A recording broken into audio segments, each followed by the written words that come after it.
সুপ্রিয় শিক্ষার্থীরা, আশা করি তোমরা সবাই খুব ভালো আছো। আজকের ক্লাসে প্রথমে তোমাদের স্বাগতম জানাচ্ছি।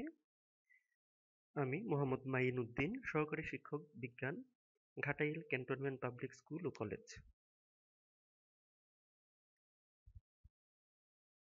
আজ আমরা চতুর্থ শ্রেণীর প্রাথমিক বিজ্ঞান বিষয়ের সপ্তম অধ্যায় থেকে একটি পাঠ আলোচনা করব। অধ্যায়ের শিরোনাম প্রাকৃতিক সম্পদ। এই পাঠ শেষে আমরা সৌরশক্তি এবং বায়ু প্রবাহকে প্রাকৃতিক সম্পদ হিসেবে বর্ণনা করতে পারব। সৌরশক্তিকে আহরণ করার প্রযুক্তিগত পদ্ধতি বলতে পারব, বায়ু শক্তিকে আহরণ করার প্রযুক্তিগত পদ্ধতি বর্ণনা করতে পারব, প্রাকৃতিক সম্পদের যথাযথ ব্যবহার বর্ণনা করতে পারব বলে আশা করছি।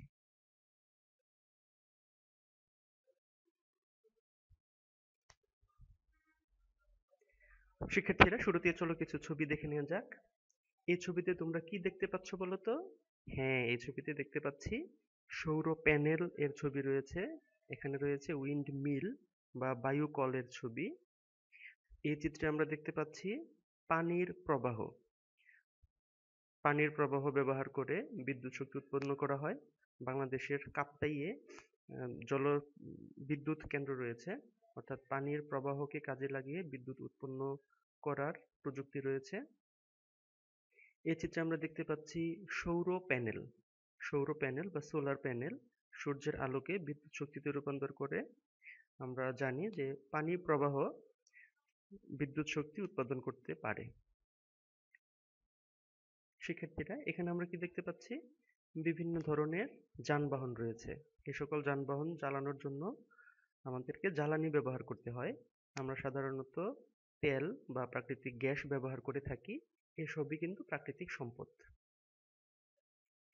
এছাড়াও এখানে আমরা দেখতে পাচ্ছি ট্রেন। ট্রেন চলতেও জ্বালানি প্রয়োজন। এই ট্রেনের জ্বালানি হিসেবে আমরা কয়লা ব্যবহার করি। এই কয়লাও কিন্তু প্রাকৃতিক সম্পদ। এখানে তোমরা কি দেখতে পাচ্ছ? সিএনজি চালিত অটোরিকশা, তাই না?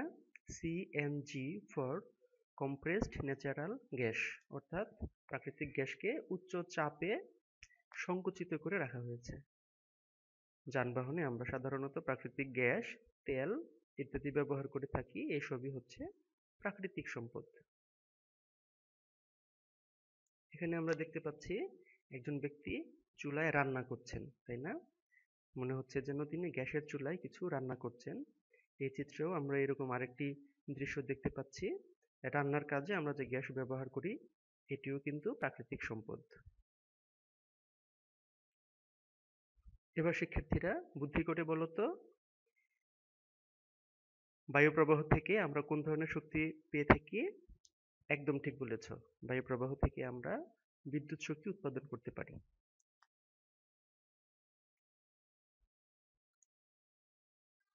তাই আমাদের আজকের পাঠ শক্তি উৎপাদনে প্রাকৃতিক সম্পদের ব্যবহার।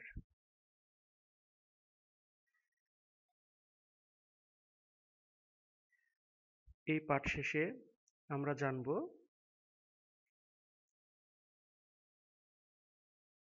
শক্তি উৎপাদনে প্রাকৃতিক সম্পদ কিভাবে ব্যবহার করা হয়। শিক্ষার্থীরা, তোমরা কি জানো শক্তি উৎপাদনে এই সকল প্রাকৃতিক সম্পদ কিভাবে ব্যবহার করা হয়? তাহলে চলো দেখে নেওয়া যাক। মানুষ শক্তি উৎপাদনের জন্য যা কিছু ব্যবহার করে তাকেই বলা হয় শক্তির উৎস। যেমন এতক্ষণ আমরা দেখেছি কয়লা, খনিজ তেল বা প্রাকৃতিক গ্যাস, সূর্যের আলো, বায়ু প্রবাহ, পানির স্রোত, এসবই কিন্তু শক্তির উৎস। অর্থাৎ এই সকল উৎস ব্যবহার করে মানুষ শক্তি উৎপাদন করে থাকে। এরকম কিছু শক্তির উৎস হচ্ছে সূর্যের আলো, কয়লা, প্রাকৃতিক গ্যাস, বিভিন্ন ধরনের জ্বালানি, খনিজ তেল ইত্যাদি। সূর্যের আলো শক্তির একটি গুরুত্বপূর্ণ উৎস। মানুষ সূর্যের আলো থেকে বিদ্যুৎ পাওয়ার জন্য সৌর প্যানেল ব্যবহার করছে বা সোলার প্যানেল ব্যবহার করে থাকে। এছাড়াও সূর্যের আলোর সাহায্যে উদ্ভিদ খাদ্য উৎপাদন করে থাকে। সৌর প্যানেল কি তোমরা কি জানো? সৌর প্যানেল হলো এক ধরনের যন্ত্র যা সূর্যের আলোকে বিদ্যুৎ শক্তিতে রূপান্তর করতে পারে। শিক্ষার্থীরা, এখানে আমরা সোলার প্যানেল বা সৌর প্যানেলের চিত্র দেখতে পাচ্ছি। ছাদের উপরে সাধারণত এটি এইভাবে ব্যবহার করা হয়। এছাড়াও আমরা ক্যালকুলেটরেও সোলার প্যানেল ব্যবহার করতে দেখেছি। বায়ু প্রবাহ। শিক্ষার্থী বন্ধুরা, বায়ু প্রবাহ একটি অত্যন্ত সম্ভাবনাময় শক্তির উৎস। ইহা জেনারেটরের সাথে সংযুক্ত উইন্ডমিলের টারবাইন ঘোরায় এবং বিদ্যুৎ উৎপাদন করে।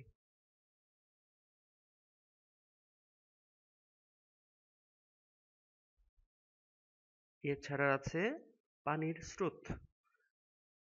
প্রাকৃতিক সম্পদ এর উৎসগুলোর মধ্যে এই পানির স্রোত সবথেকে বেশি আমরা ব্যবহার করছি। এটি সর্বাধিক ব্যবহৃত শক্তির উৎস। ইহা জেনারেটরের সাহায্যে যুক্ত টারবাইনকে ঘোরায় এবং বিদ্যুৎ উৎপাদন করে। জীবাশ্ম জ্বালানি, সাধারণত কয়লা, খনিজ তেল এবং প্রাকৃতিক গ্যাস, এই শক্তির উৎসগুলোকে জীবাশ্ম জ্বালানি বলা হয়। জীবাশ্ম জ্বালানি আমরা বিভিন্ন কাজে ব্যবহার করে থাকি, যেমন খাবার রান্না করতে জীবাশ্ম জ্বালানি ব্যবহার করে থাকি, গ্যাসের চুলায়, যানবাহন চালাতে আমরা জ্বালানি হিসেবে জীবাশ্ম জ্বালানি ব্যবহার করে থাকি, বিদ্যুৎ শক্তি উৎপাদনেও জীবাশ্ম জ্বালানি ব্যবহার করা হয়। এছাড়াও শীত প্রধান দেশে ঘর উষ্ণ রাখতে বা গরম রাখতে জীবাশ্ম জ্বালানি ব্যবহার করা হয়। শিক্ষার্থী বন্ধুরা, এবার চলো আমরা একটি ছক দেখে নিই। এই ছকে বিভিন্ন ধরনের প্রাকৃতিক সম্পদ থেকে আমরা কি ধরনের শক্তি পেয়ে থাকি তা একবার চলো দেখে নেওয়া যাক। প্রাকৃতিক সম্পদ যেমন জ্বালানি তেল। জ্বালানি তেল আমরা কোন কাজে ব্যবহার করে থাকি বলতো? তাপ শক্তি উৎপাদন করতে, বিদ্যুৎ শক্তি উৎপাদন করতে ব্যবহার করি। প্রাকৃতিক গ্যাস তাপ শক্তি উৎপাদন করতে ব্যবহার করি। সূর্যের আলো, সূর্যের আলো থেকে আমরা সরাসরি আলোক শক্তি তো পাই, এছাড়াও বিদ্যুৎ শক্তি এবং তাপ শক্তিও উৎপন্ন করতে পারি, পেয়ে থাকি। বায়ু প্রবাহ ব্যবহার করে বিদ্যুৎ শক্তি উৎপন্ন করা হয়। পানির স্রোতকে ব্যবহার করেও বিদ্যুৎ শক্তি উৎপন্ন করা হয়। কয়লা ব্যবহার করে তাপ এবং বিদ্যুৎ শক্তি উৎপন্ন করা হয়। শিক্ষার্থীরা,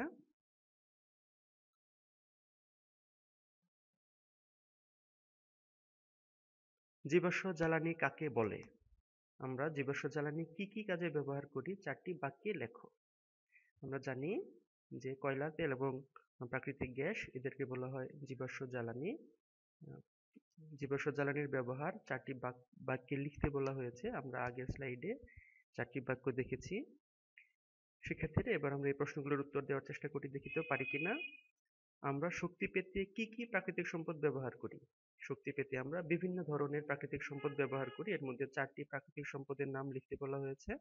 এরকম 4টি প্রাকৃতিক সম্পদ হচ্ছে কয়লা, তেল, প্রাকৃতিক গ্যাস, বায়ু প্রবাহ, তাই না? প্রাকৃতিক সম্পদ থেকে বিভিন্ন শক্তি পেতে আমরা কোন কোন প্রযুক্তি ব্যবহার করছি? প্রাকৃতিক সম্পদ থেকে শক্তি পেতে আমরা বিভিন্ন ধরনের প্রযুক্তি ব্যবহার করি। এর মধ্যে রয়েছে সোলার প্যানেল, যা সূর্যের আলোকে কাজে লাগিয়ে বিদ্যুৎ শক্তি উৎপন্ন করে। উইন্ড মিল রয়েছে, বায়ু প্রবাহকে কাজে লাগিয়ে বিদ্যুৎ শক্তি উৎপাদন করে থাকে। বিভিন্ন প্রাকৃতিক সম্পদ থেকে আমরা কোন কোন শক্তি পাই? 4টির নাম ছক আকারে লিখতে হবে। আমরা আগের স্লাইডে দেখেছি যে কয়লা থেকে আমরা তাপ এবং বিদ্যুৎ শক্তি উৎপন্ন করতে পারি। প্রাকৃতিক গ্যাস থেকেও আমরা তাপ শক্তি পেয়ে থাকি, জ্বালানি হিসেবে ব্যবহার করতে পারি। এছাড়াও খনিজ তেল থেকেও আমরা এরকম প্রাকৃতিক খনিজ তেল থেকে আমরা তাপ শক্তি পেয়ে থাকি এবং জ্বালানি হিসেবে ব্যবহার করে থাকি।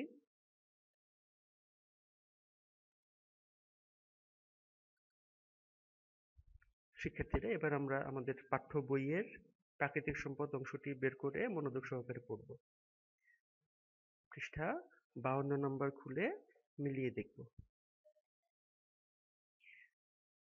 মানুষ শক্তি পাওয়ার জন্য কিছু কিছু প্রাকৃতিক সম্পদ ব্যবহার করে।